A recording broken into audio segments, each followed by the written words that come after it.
सादा सा सवाल है। अदालत की तरफ से तमाम सियासी फरीकैन को बुलाया गया, बड़ा खुशाइंद अमर था। अदालत ने भी अप्रिशिएट किया, सियासी फरीकैन ने भी अदालती इकदामात को सराहा।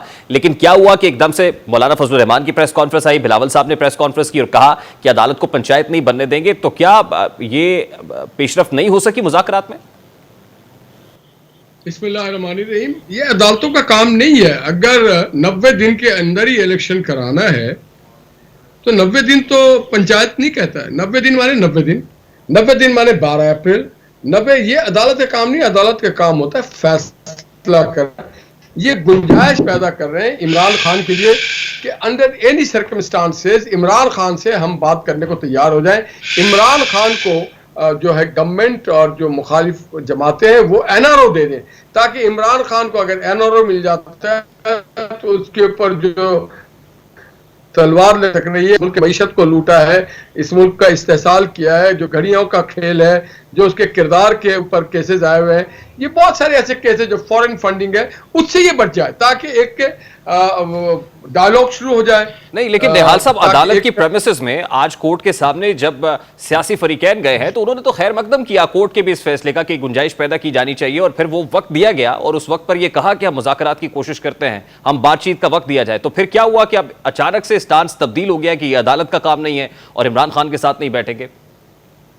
मैंने शायद आपको चंद दिन पहले बताया था कि सारे फैसले जो है हम सब मिलकर करते हैं, मगर पाकिस्तान इस खित्ते में जो सबसे ज़रीक सियासतदान है उसका नाम है मोहम्मद नवाज शरीफ। मोमिन एक सुराख से बार बार नहीं डसा जाता, ये मोहम्मद नवाज शरीफ को पता है। इसलिए वो एज ए मोमिन वो समझ गए कि जो एलिवेशन के वक्त में इन बेंचों ने हमारे साथ किया, जब नए elevation out of turn out of merit लेके गए, तो जो किरदार अदा किया, और हमें अंदाजा है कि क्या कुछ करना चाहते हैं, लाडले को कैसे खिलाना चाहते हैं। तो मेरा अपना ख्याल है, जाती ख्याल है। क्या करना चाहते हैं?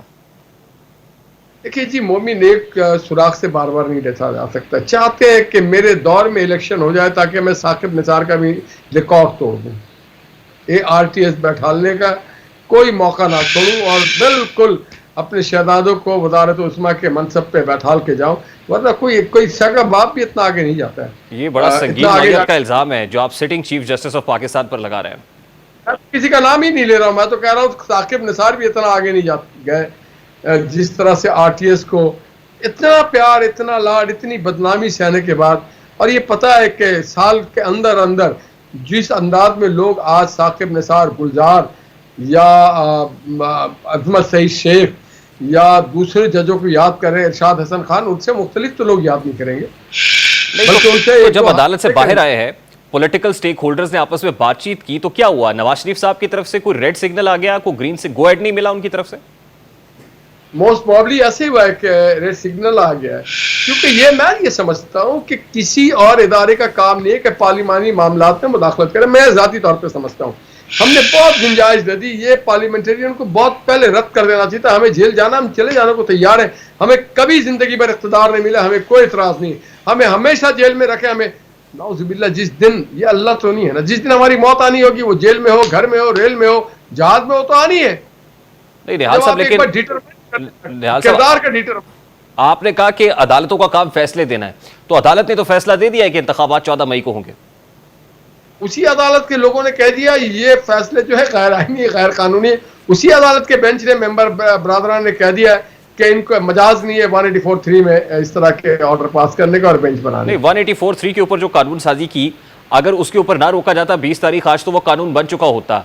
लेकिन वो कानून भी आप एक्सरसाइज नहीं कर सकते ना, 184(3) की जुरिस्डिक्शन कानून तो बन चुका है, हम उसके ऊपर एक नया कानून लेके आएंगे, उसके ऊपर हम लेके आएंगे। कानून बन चुका है, सुप्रीम है, पार्लियामेंट। देखिए, मैं फिर आपको एक बात बता रहा हूँ कि जो बातें कर चुके हैं पाकिस्तान की तबाही में, जस्टिस मुनीर से शुरू होते हैं। इन लोगों को सबक क्यों नहीं लेते हैं लोग? जस्टिस मुनीर ने बुनियाद रखा था बांग्लादेश का, और जस्टिस इरशाद हसन खान ने जो कहा था 3 साल तक हुकूमत करें परवेज मुशर्रफ, और आइन में अमेंडमेंट कर ले, जैसे दिल चाहे आप कर ले। और जो जवाब आसिफ शहीद खोसा ने ब्लैक डिक्शनरी लाया, भाई आप इतने नाहल थे, निकम्मे थे कि आपको ब्लैक डिक्शनरी की जरूरत थी कि एक आदमी को आपने नाहल करना, लाइफ टाइम नाहल करना है। आपने नवाज शरीफ को नहीं किया नाहल, आपने पाकिस्तान की इकोनॉमी को किया, पाक चाइना रिलेशन। आपकी गुफ्तगू से तो मुझे ऐसे लग रहा है कि सारा मामला नवाज शरीफ पे आके रुका हुआ है। कि नवाज शरीफ साहब बाहर हैं, उनको अभी क्लीन चिट नहीं मिल रही, वापस नहीं आ रहे हैं, अदालतों में केसेस लगे हुए हैं, ये सारा मामला इससे है। आपको मालूम है ना तारिक, आप भी और हम भी मुसलमान हैं, अल्लाह ताला कहता है एक इंसान का कत्ल, पूरी इंसानियत का कत्ल, एक इंसान की हुर्मत काबे की हुर्मत से ज्यादा है। नहीं, खुदा ना खास्ता किसका कत्ल हुआ है? नहीं, एक बता रहा हूँ, एक मोहम्मद नवाज शरीफ को अगर उसकी सियासी कत्ल की गई तो क्या अदालतों का ये फर्ज नहीं था, जब उनको पता चल गया, जर्नल्स ने भी कह दिए, जजों ने भी कह दिए, जर्नलिस्टों ने भी कह दिया कि बेकसूर था, जजमेंट ने भी कह दिया बेकसूर था, तो इनको नहीं माफी मांग कोई पिटीशन ले आए ना आप कोर्ट में? पिटीशन भी तो नहीं है अभी तक कोई। क्यों नहीं लेते? 184(3) इस पे क्यों नहीं लग सकता? नहीं, 184(3) पे तो राइट टू अपील ही नहीं है। मैं तो कह रहा हूं कि जिस केस के अंदर उनको कन्विक्शन हुई है उस पे जाइए, अदालत से का रुख करें। जनाब, उसमें एक मामला पेंडिंग है जो सुप्रीम कोर्ट और पाकिस्तान बार काउंसिल ने जमा किया हुआ है। एहसन भून साहब के एक एप्लीकेशन है, उसको वो रोस्टर पे आने नहीं दिया, इसीलिए तो ये पिटीशन हम लेके आए थे, ये कानून लेके आए कि वन मैन शो, एक आमरियत हर जगह होती है सर, कहीं घरों पे होती है, कहीं अदालतों में होती है। फिर तो आप ये कह रहे हैं ना कि ये कानून भी पर्सन स्पेसिफिक था, यानी अब at this point in time वक्त बड़ा इंपॉर्टेंट है ना, ये कानून बनाने के पीछे भी फिर बदनीयती थी जो साबित हो रही है, अदालत कहती। तारिक भाई, उसमें मैं भी था, दानियाल भी था। आप बताएं, कंटेम्प्ट ऑफ कोर्ट को आज जरा प्लीज पढ़िएगा, दुनिया में बेशतर जगह से कंटेम्प्ट ऑफ कोर्ट खत्म हो गया। ये नौजुबिल्ला, ये फिरौन से भी ज्यादा ताकतवर बनना चाहते हैं बाज लोग। तो इसमें भी तरमीम कर ले आप, कंटेम्प्ट ऑफ कोर्ट के कानून में भी करेंगे हम, ठीक करेंगे इंशाल्लाह। कंटेम्प्ट ऑफ कोर्ट होता है, कंटेम्प्ट ऑफ फर्द नहीं होता है, कंटेम्प्ट ऑफ जज नहीं होता, उसमें वरना लिखा होता है कंटेम्प्ट ऑफ जज एंड कोर्ट। निहाल साहब देखे ना, आज सेनेटर सिराजुल हक ने मशवरा दिया, उन्होंने कहा कि अगर 105 रोज है तो 205 भी हो सकते हैं, आप ईद उल अजहा के बाद इलेक्शंस करा लें, ये मशवरा है। तो ये मशवरा भी आपको काबिल कबूल नहीं? काश सेनेटर सिराजुल हक वो किसी के कहने पे वो पिटीशन ना फाइल किया होता है पनामा केस में। ये आप सिराजुल हक साहब से भी यानी नजरियाती इख्तलाफ है आपका, इसलिए आप उनकी इस तजवीज को भी नहीं मानेंगे? नजरियाती इख्तलाफ वाली बात नहीं होती है भाई, बात सारी है जब ये अब मैं इस बात पे लंबा नहीं करना चाहता हूँ। देखिए, हमारा मसला है, हम इसको हल करेंगे, पार्लियामेंट का मसला है। सिराज साहब is very much welcome to seat in the parliament and resolve this matter. अगस्त में अगर इलेक्शंस हो जाएं तो क्या अमर माने? हम अक्टूबर से पहले नहीं कराएंगे। तो फिर प्रॉब्लम तो आपका भी यही है ना कि सितंबर के अंदर किसी की रिटायरमेंट हो रही है। इसलिए नहीं करवा रहे भाईजान, हम इसलिए नहीं करवा रहे कि अगस्त के अंदर पार्लियामेंट अपना टेन्योर पूरा करती है। कुछ लोगों की ख्वाहिश है कि उनके दौर में इलेक्शन हो, वो तो नहीं होगा भाईजान। यानी असल प्रॉब्लम तो निहाल साहब अगर फिर देखें तो वो सितंबर का ही है ना? जी जी, क्यों नहीं है? आपका काम है इलेक्शन कराना, आपका काम इलेक्शन कराना नहीं है तो आप इलेक्शन ना कराएं, घर जाए। और पंजाब के जो इलेक्शंस है जिसके लिए तारीख दी हुई है उसमें तो पार्लियामेंट की मुद्दत नहीं खत्म हो रही ना। 224 के तहत आप क्यों इलेक्शन करवाना चाहते हैं? क्यों अपने टेन्योर में करवाना चाहते हैं? क्यों आप दोबारा साख के प्रसार बनना चाहते हैं? प्लीज बताएं ना, कौम को बताएं। हम 224(1) के तहत करेंगे और इंशाल्लाह करेंगे। हम आइन कानून के खिलाफ नहीं, हम तो चाहते थे 90 दिन के अंदर इलेक्शन हो जाए, मगर ये जो उड़ता, अब क्या मैं कहूँ, मेरे मुंह में अभी।